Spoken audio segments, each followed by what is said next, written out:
Hi guys, this is Mr. Tan, and today we're looking at the legal side and aspects of food production. And the aims of this session are to, understand the legal aspects of food production regarding relevant legislation, the food safety law, health and safety law, and the new allergen law. So this is very, very important because, not adhering to health and safety or food regulations can really seriously affect your business in terms of fines, in terms of customer complaints, in terms of lifetime value, in terms of bad reputation, and it could do um, a great deal of damage to your business if you don't adhere to these and you cause food poisoning, for example. So we're going to look at some of these aspects.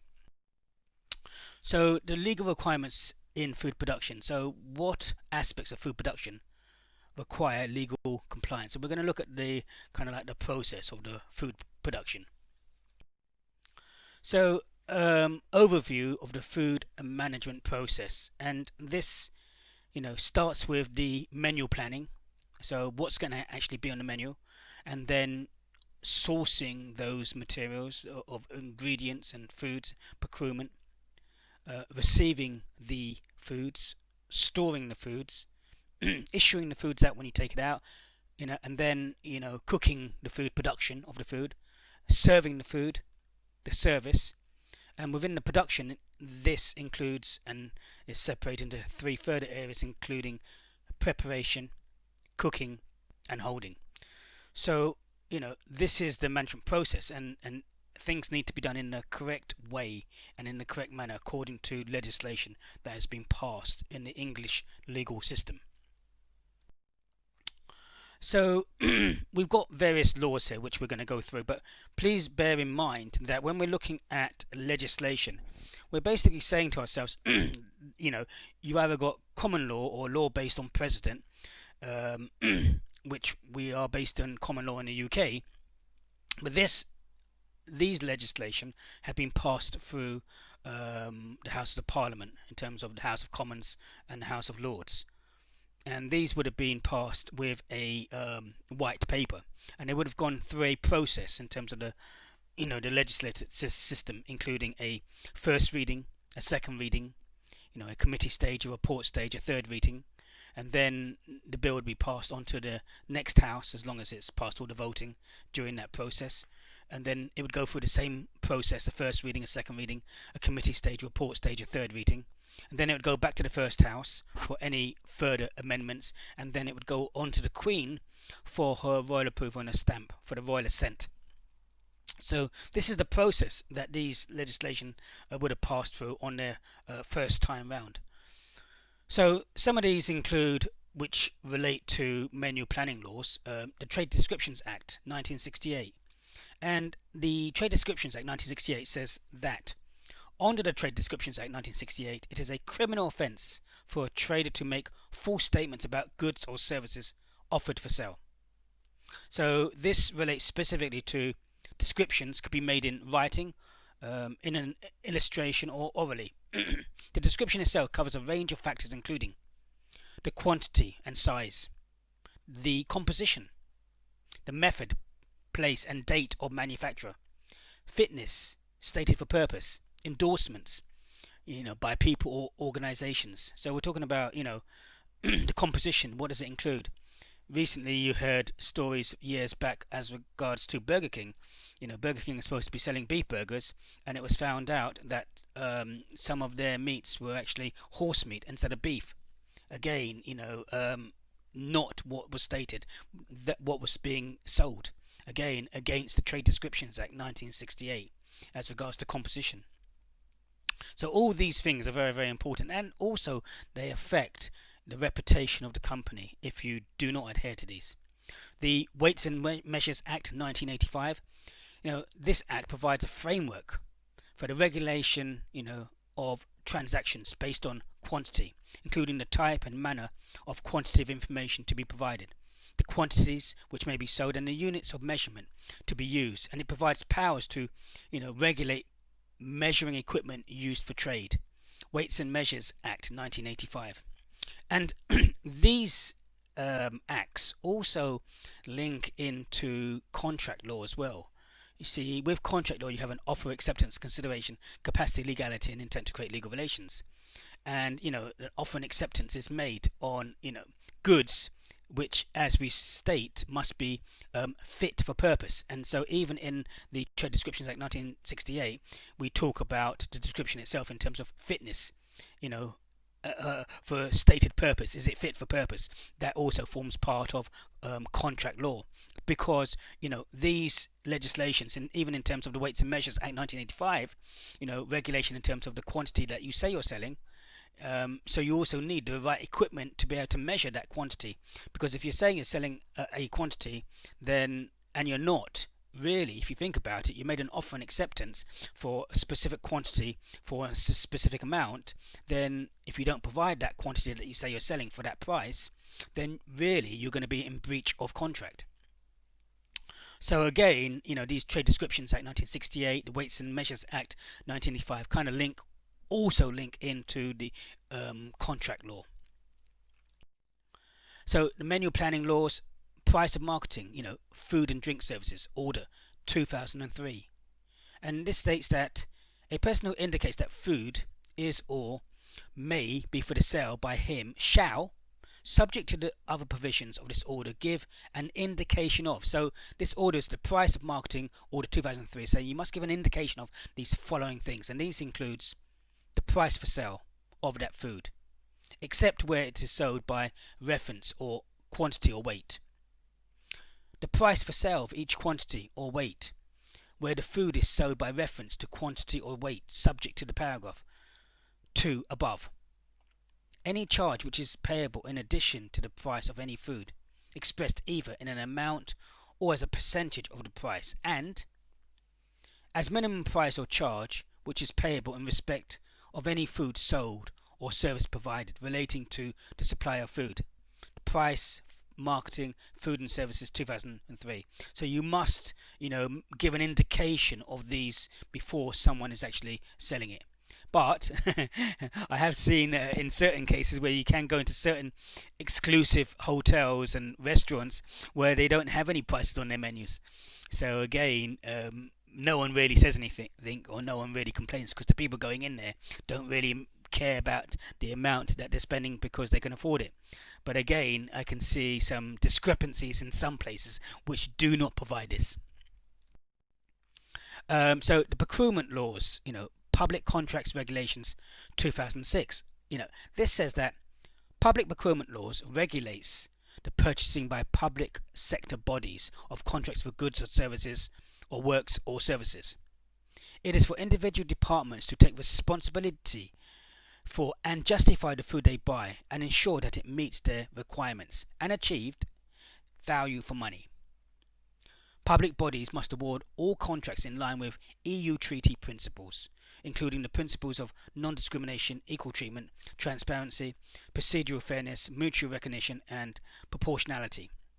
Now again, the Public Contracts Regulations Act, and but when we think about the EU and Brexit, how would this affect the EU treaty principles? Well, in truth be told, we don't know yet, because we don't know if there's going to be a deal, a Brexit deal, and if there isn't a Brexit deal, then this wouldn't apply in terms of EU treaty principles. However, I'm sure that the UK would then pass laws to adhere to these principles regardless, or they might change these principles. But at this precise moment in time, we don't know what's going to happen regarding Brexit. Safety requirements. When we're looking at safety requirements, this includes not only the safety of the food served, but also the safety of employees and guests. So some of the safety considerations include the food safety, sanitization, the facility design, the maintenance, and risk management, because all these can affect safety considerations of the foods being served. Food safety is defined as the protection of consumer health and well-being by safeguarding food from anything that can cause harm. So food safety training and management are the most critical function that occur in food production facility. And you can see, further rating scheme from this website here. It's about 4 minutes long. Importance of food safety. Again, we've seen in the news so many times with food safety in terms of people being poisoned and people catching things from not eating healthy food. Food poisoning statistics show that in 2014 over 500,000 cases of food poisoning were recorded. And landmark events in the last year around 2014 included pubs being fined 1.5 million, chef and manager jailed due to Christmas dinner death. Bristol Holiday Inn fined 65,000 for food poisoning outbreak, and Jamie Oliver's exclusive butcher closed down for 24 hours after serious hygiene problems being inspected.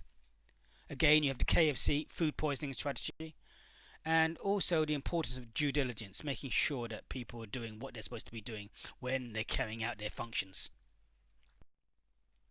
So HACCP, which stands for the Hazard Analysis and Critical Control Point.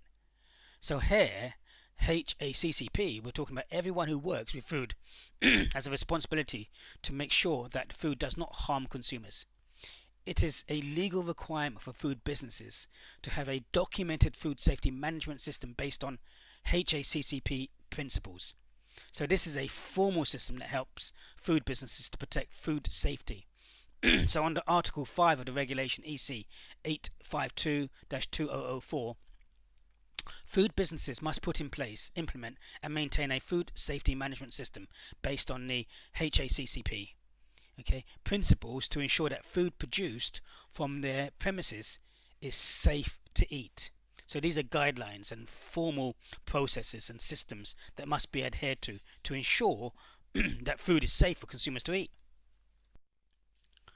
So there are 7 principles of HACCP, and these include, conducting a hazard analysis to determine the critical control points, to establish critical limits, to establish monitoring procedures to control CCP, to establish corrective action when monitoring indicates that CCP is not controlled, put in place procedures for verification, confirm that HACCP is working effectively, and retain documentation for all procedures and records.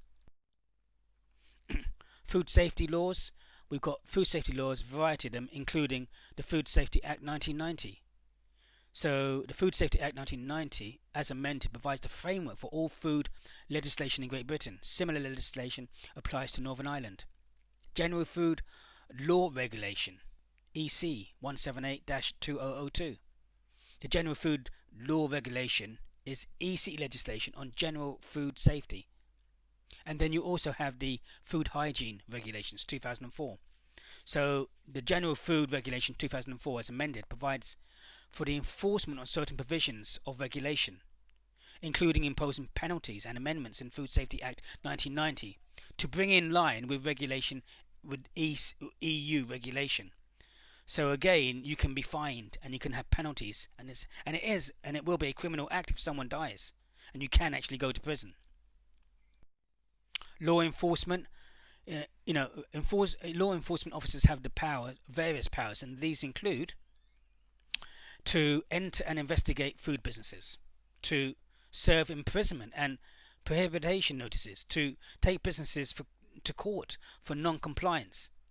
And the penalties for food safety breaches include prohibition of using food equipment, prohibition of from working with food, and fines, criminal records, and even the possibility of imprisonment. So the food handler requirements, what are the legal requirements? These include to make sure that you keep yourself clean, to make sure that the workplace is clean, to protect the food from contamination, or anything that could cause harm, to follow good personal hygiene practices, hand washing, wear appropriate protective clothing, tell your employer if you are suffering from or a carrier of food-borne illnesses. So these are Food safety hazards. There are three types of food safety hazards caused by contaminants, and these include physical, chemical, and biological. How can these happen? You know, Again, look at the activity sheet. Also, allergens. How can allergic reactions be avoided? So the new allergen rules, and again, what does it mean for consumers? Food businesses selling loose food or, food service. Food businesses manufacturing pre-packaged food. We've heard again stories of sandwiches being sold through hospitals, and so many people have caught various illnesses from those sandwiches from the hospitals. But it was where the sandwiches were manufactured and how they were manufactured. So if you're a consumer, you can now ask for information about the 14 allergens if used as an ingredient in the food you are buying. When you eat out, you will see allergic ingredients emphasized, for example, using bold italics or colors on pre-packed foods. This means an allergen information will be found on the ingredients list only. If you are a food business selling loose food or in, food service, schools, canteens, cafes, restaurants, takeaways, caterers, you must provide information about the 14 allergens. If used as an ingredient in the food you are providing or selling. You can do this by a menu, chalkboard, website, or orally, and you must signpost your customers to this information. So you must know about the different allergens and the allergen lists, and you must make it known to your customers as well.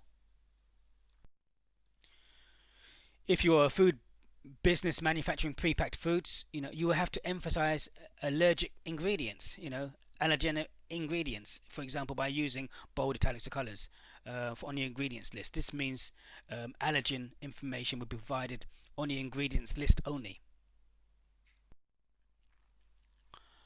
Food-borne illnesses, food poisoning, types of illnesses caused by eating contaminated food. Some symptoms can include nausea, vomiting, diarrhea, stomach cramps. And food poisoning is normally caused by microorganisms, bacteria, viruses, molds, and fungi. Natural poisons in food itself, chemicals and metals.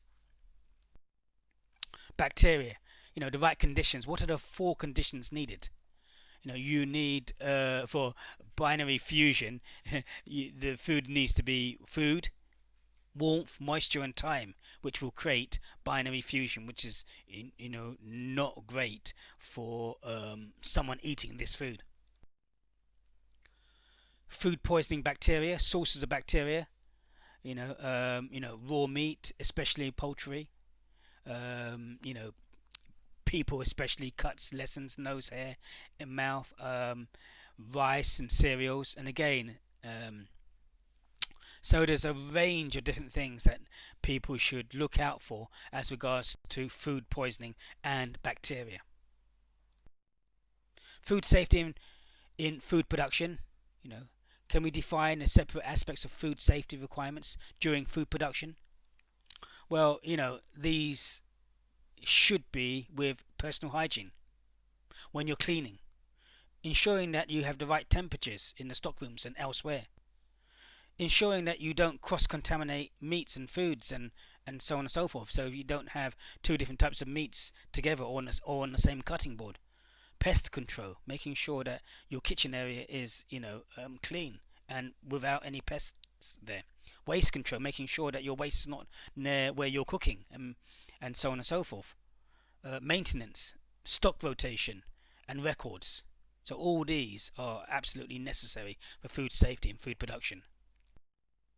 Management control. With the management control, what is the role of management in ensuring food safety is maintained? You must focus on the food itself, the people involved in handling the food, and the facilities and equipment. So all things need to be inspected. How many times have we been in kitchens and they haven't looked great because they haven't been maintained in terms of these 3 areas? So the food safety management system, required by law for all food businesses, and this is dependent upon the scale of the business. Safer food, better business. So HACCP based systems. Standard operating procedures, beneficial to most aspects of the business, especially food safety.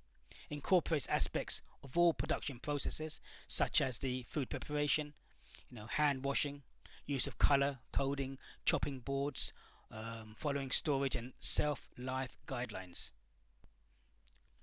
So shelf life guidelines and HACCP based.